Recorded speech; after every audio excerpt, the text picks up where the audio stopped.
prestadora de serviços a preços estratosféricos, neste caso no valor de 165 mil kwanzas.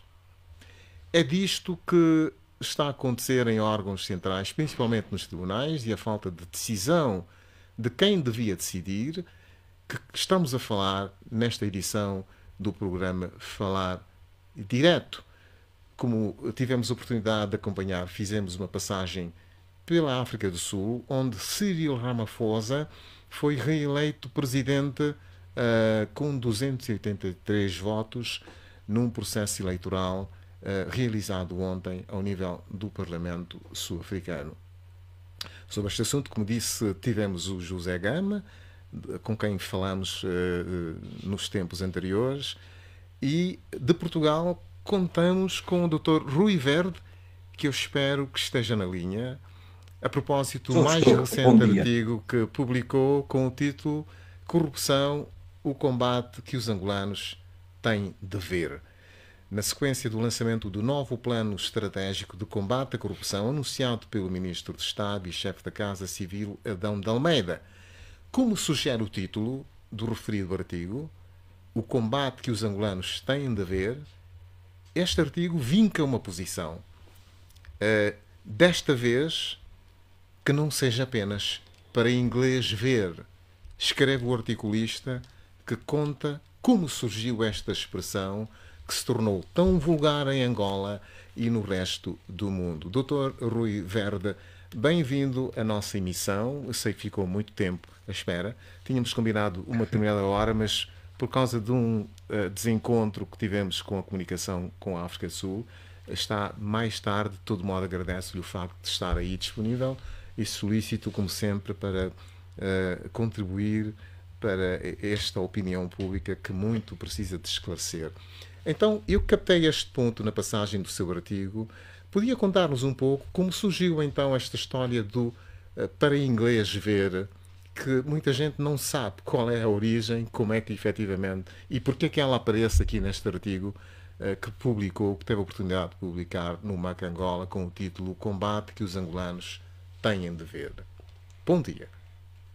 Bom dia, obrigado pelo convite, bom dia ao Zé Gama e ao colega que está aí no estúdio, Dr. e César bom dia Conceição. a si, César Conceição, muito bem. E vamos então começar pelo inglês ver e passando depois à questão que agora nós estamos a ver, digamos assim.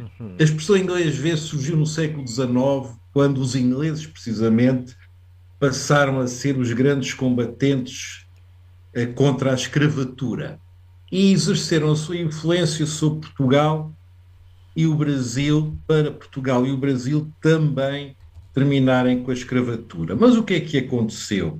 Quer os portugueses, quer os brasileiros, e falando agora muito sumariamente, aprovavam leis para os ingleses verem, mas depois não as cumpriam. Por exemplo, aprovavam uma lei a dizer que era proibido embarcar escravos do Porto de Holanda e depois iam para umas praias ao lado embarcar os escravos para os ingleses, para o cônsul inglês não ver.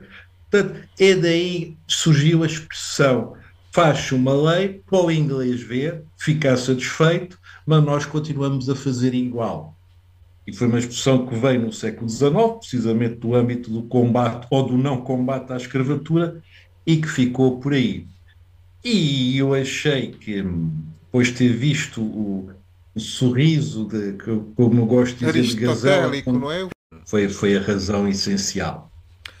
Muito bem, então, na sua opinião, Dr. Rui, considera que, e estou agora a citar, parafraseando o texto, fracassado o combate à corrupção por meios judiciais ordinários. O que é que isto quer dizer em concreto? Quer dizer, essencialmente isto: o Ministério Público, ou a Procuradoria-Geral da República, como habitualmente se chama em Angola, e os tribunais não conseguiram efetivar o combate à corrupção.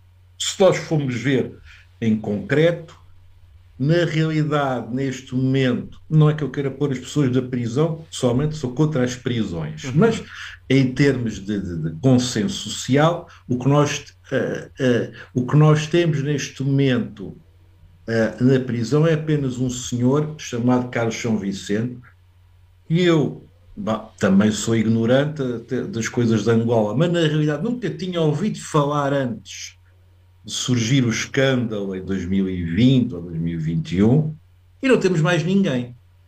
Isto é, não temos nenhum processo. Tivemos o Augusto Tomás há algum tempo, de resto, não temos nenhum processo dos chamados grandes processos contra a corrupção tenha tido uma acusação, um julgamento, uma condenação ou uma absolvição. Fala-se da Isabel dos Santos, e Isabel dos Santos ficou sem uma parte de bens e está exilada, mas na realidade não há um julgamento. Fala-se do general Copelipe e do Dino. Houve uma decisão instrutória em dezembro. Na realidade, não há um julgamento. Nem vale a pena falar do Manuel Vicente, que aí não há nada. Portanto, o que é que isto quer dizer? Houve efetivamente uma consciencialização, um barulho, uma chamada de atenção para o problema da corrupção. É um facto. No tempo do presidente José Eduardo dos Santos, quem falava da corrupção acabava ele próprio em tribunal por difamação, como por exemplo aconteceu ao Rafael Marques em relação ao anterior Procurador-Geral da República. Isso, nesse aspecto, mudou. A sociedade e as pessoas falam de corrupção. Há essa mudança, essa sensibilização social, mas não se seguiu mais nada em concreto. Isto é, os processos estão todos algures entre as paredes da PGR e as gavetas dos tribunais. E, portanto, não se pode dizer, como disse o ministro Adão Almeida, que a fase emergencial acabou. Se acabou, quer dizer que o doente morreu, afinal, não foi salvo. Parece-me claro. A única coisa que o combate à corrupção tem para mostrar é a chamada apreensão de ativos. Mas se formos espremer, o que é que nós temos de grandes apreensões de ativos? Temos os 3 mil milhões do Fundo Soberano daquele senhor suíço, Jean-Claude. Jean-Claude. Foi preso 6 meses, devolveu o dinheiro, foi à vida dele, e uma boa parte desse dinheiro já foi gasto do PIM. Como foi gasto do PIM, cabe aos políticos se isso foi bem ou mal gasto. Mas temos isso. Depois temos as grandes entregas que os generais Copelipe e Dino fizeram. Podem, daqui a um ano ou daqui a 2 anos, virem dizer que foram feitas debaixo de coação e anular tudo. E depois temos também de grandes apreensões, as da Isabel dos Santos. Estamos a ter um problema nas apreensões da Isabel dos Santos. Em Portugal, não estão a vir para Angola. Estão a ficar, por variadas razões, em mãos portuguesas. E em Angola, tanto quanto eu percebo, e eu confesso que agora há uns meses que não vou ao Candando, por exemplo, estão a baixar a qualidade. Isto é, em vez da sociedade angolana beneficiar, está a ser prejudicada. Portanto, os 3, chamemos assim, ativos gordos do combate à corrupção, na realidade, deixam muito a desejar. E então isto leva-me a dizer que o ministro Adão Almeida, o seu alegre sorriso, se enganou a dizer que terminou a emergência. Não é verdade. Agora estamos recentemente a ver esta história dos autocarros, dos vários milhões de autocarros, que afinal há mais autocarros escondidos atrás dos autocarros. E o que é que nós estamos a ficar? E a cultura de sobrefaturação, a cultura, como o José Gama acabou de dizer, agora é a minha vez, cheguei do exílio, mas cheguei ao poder e, portanto, vou querer enriquecer depressa, mantém-se. Portanto, a emergência mantém-se, como é evidente, porque não foi bem tratada pelos tribunais. Os tribunais não estavam preparados para lidar com estes assuntos. Portanto, não lidaram. Porque faziam parte do mesmo esquema. Temos agora as acusações ao Joel Leonardo, que compra detergente de ouro para limpar o chão da casa, que também deve ser de ouro. Qual é que é a defesa? Eu já ouvi de juízes amigos do Joel Leonardo. Os outros também faziam a mesma coisa. Se calhar até faziam, mas isto mostra o quê? Que ninguém no poder se consciencializou efetivamente que as coisas deviam mudar. Portanto, não temos final da emergência. A emergência mantém-se. E este é o ponto essencial. Doutor Riverde, é muito interessante o que contou.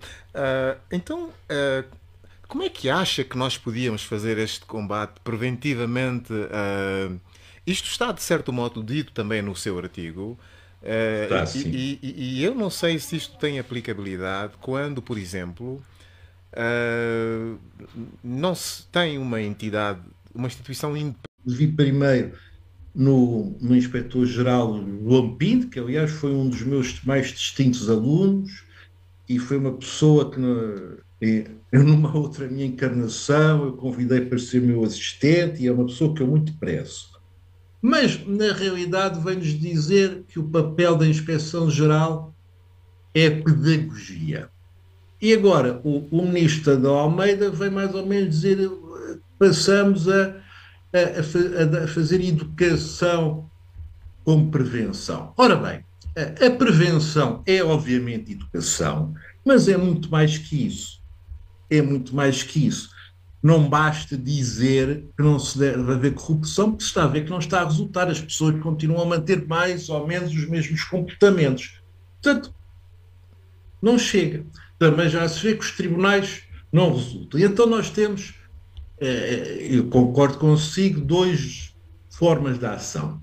A primeira é mudar aquilo que se pode chamar a estrutura que convida à corrupção. E o que é que convida à corrupção? Volto a citar o Zé Gama. A ostentação daquilo que se roubou em carros, em apartamentos, em iates, é aplaudida. Devia passar a ser criticada.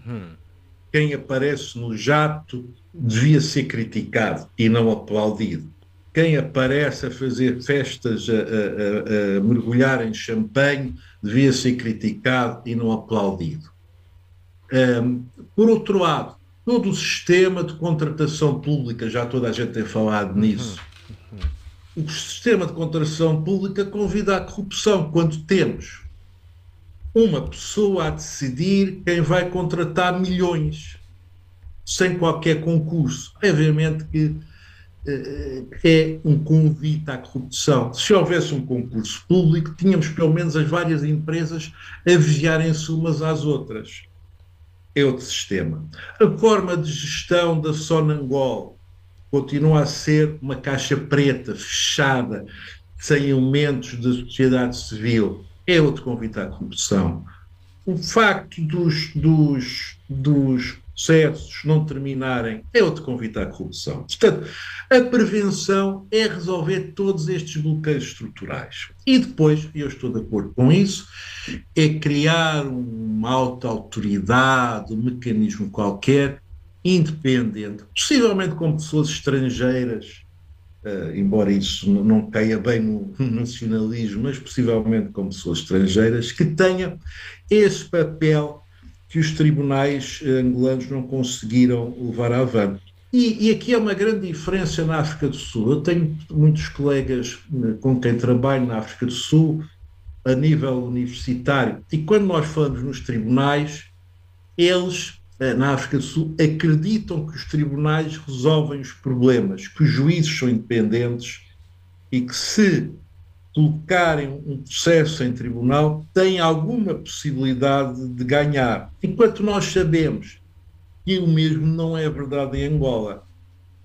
Os tribunais não têm aquela cariz independente e habituada a decidir sozinho, que existe na África do Sul. Quer isto dizer que tem que passar a existir novas instituições para tratar do combate à corrupção, eventualmente independentes, eventualmente, como aconteceu na Guatemala e até certa altura na Ucrânia, ligadas à ONU, embora, lá está, não se queria trazer estrangeiros para tratar disso, mas obviamente que passa por qualquer tipo de organismo independente do atual sistema judicial político que está, digamos assim, entrosado uns com os outros. E não foi criado agora. Estas senhoras e senhores distintos que aparecem, professores de direito angolanos agora a dizer mal do sistema, muitas vezes são aqueles que criaram esse sistema. A única diferença é que no tempo do presidente José Eduardo dos Santos ninguém ligava à justiça. Porque a justiça não era relevante no sistema de poder. Agora passou a ser relevante e toda a gente olha para a justiça. Mas, por exemplo, essa questão dos presos preventivos não serem libertados no final do prazo, eu lembro que já há quase 10 anos escrevia sobre isso numa Cangola, portanto é um problema bem velho, bem antigo, é que ninguém ligava e agora ligam. Resumindo, a prevenção da corrupção não é meramente a educação, é tomar medidas a sério para mudar os comportamentos e é obviamente necessário um órgão independente para tratar dos problemas de corrupção. Doutor Rui Verde, muito obrigado por estas explicações. Ficou aqui o essencial. Ficou o essencial. Fiquei com a impressão, bom, mas isto é um juízo que pode estar errado. Fiquei com a impressão de que a intervenção do Ministro de Estado aconteceu de forma emergencial, num contexto em que havia um tema, se não me engano, era mesmo este assunto do juiz.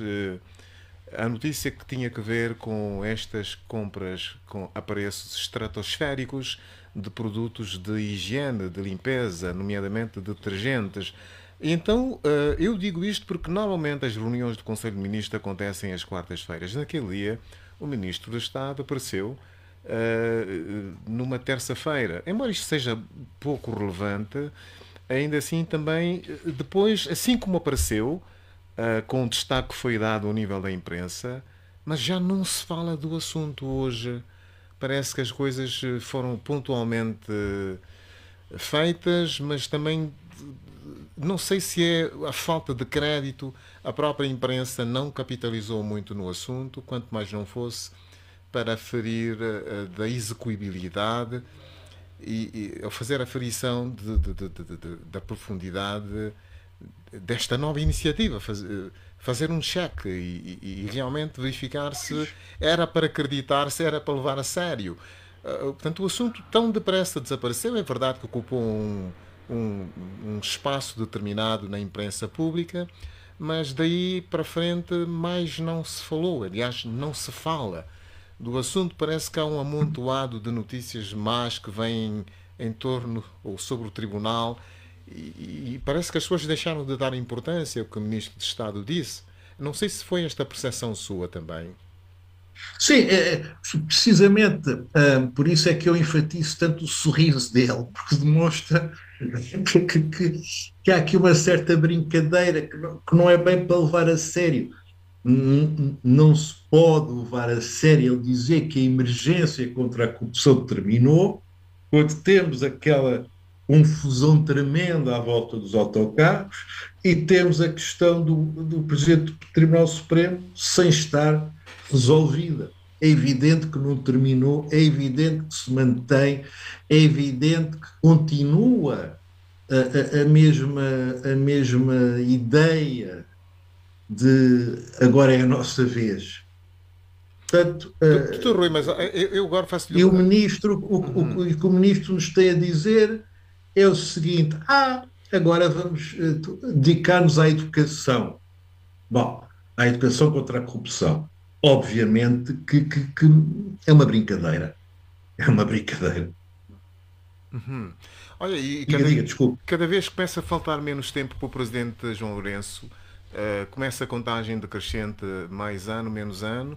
E acha que ainda é possível fazer alguma coisa? Ou é o que nós estamos a assistir é uma espécie de salve-se quem puder, agora ou é agora ou é nada, portanto o tempo está a chegar ao fim, tanto o Presidente já não tem muito mais tempo.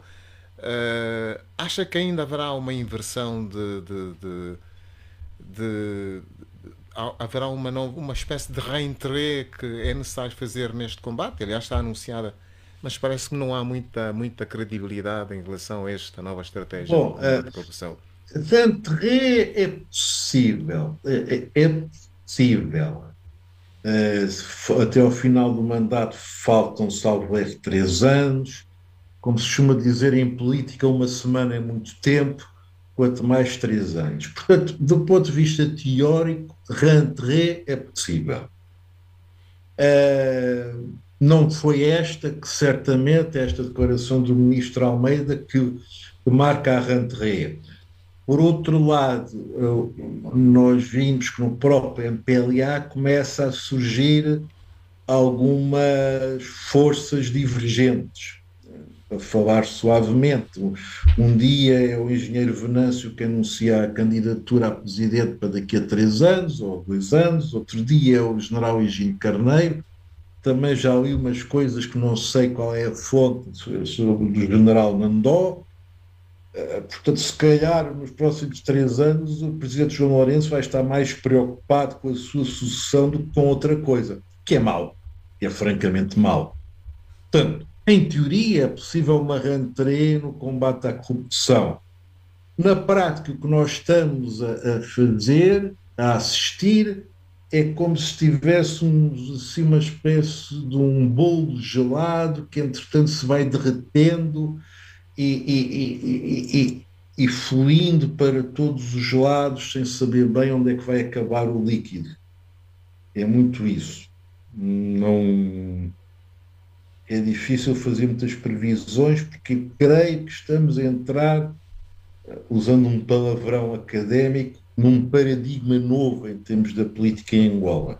Olha, desgastou-se Aquela muito. homogeneidade, aquela homogeneidade do MPLA que existia antigamente, como não existia na Frelimo, eu creio que está a terminar. Vão aparecer várias fações, várias divisões, vários partidos dentro do partido, e eu francamente não sei como é que isso depois se evolui.